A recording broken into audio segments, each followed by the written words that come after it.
அண்மையில் கத்துக்குட்டியான ஒருவர் mister prime minister என்று அழைக்கிறார். மிஸ்டர் பிரைம் மினிஸ்டர் என்று அழைப்பதோடும் தவறில்லை. நீங்கள் கொடைநாட்டிலே தெருவிலே நின்று கொண்டிருக்கும் போது மிஸ் ஜெயலலிதா ஜெயராம் என்று சொல்லிருப்பீங்களா? என்ன தவறுன்னு கேக்குறீங்க? இன்னைக்கு சொல்லி பாருங்க.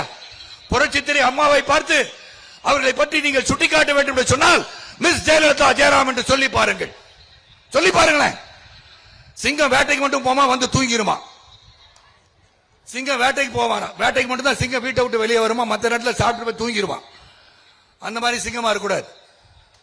சிங்கம்னா வந்து சிங்கமா இருக்கணும், தூங்குகின்ற சிங்கமா இருக்கக்கூடாது. இது எதுக்காக சொல்றேன்னா, தன்மையற்று பேசியதால் அவரை பற்றி நான் பேசுகிறேன், இல்லைன்னா அவரை பற்றி நான் பேச மாட்டேன். அங்க வந்து நமது முதலமைச்சர் அவர்களை அவரையும் தாய் மாமன் அப்படின்றார்.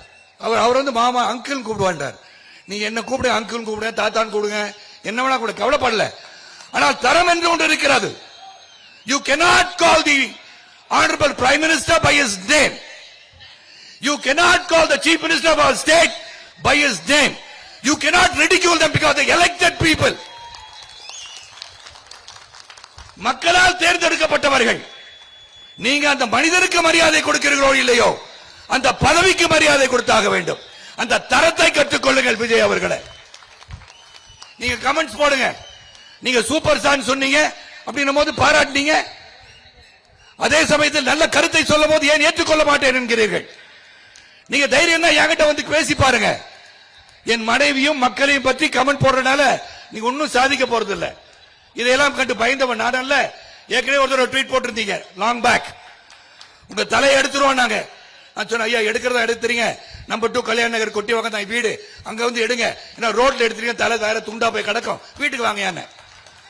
இது சாதாரணவன் கிடையாது. நானும் பலரை சந்தித்து வந்தான். கல்லூரியில் படிச்சிருக்கேன், கல்லூரி ரவுடிசத்தை பார்த்திருக்கேன், எல்லாம் பார்த்திருக்கேன். ஆனால் தரம் இருக்க வேண்டும், நியாயம் இருக்க வேண்டும், தர்மம் இருக்க வேண்டும், உண்மை இருக்க வேண்டும்.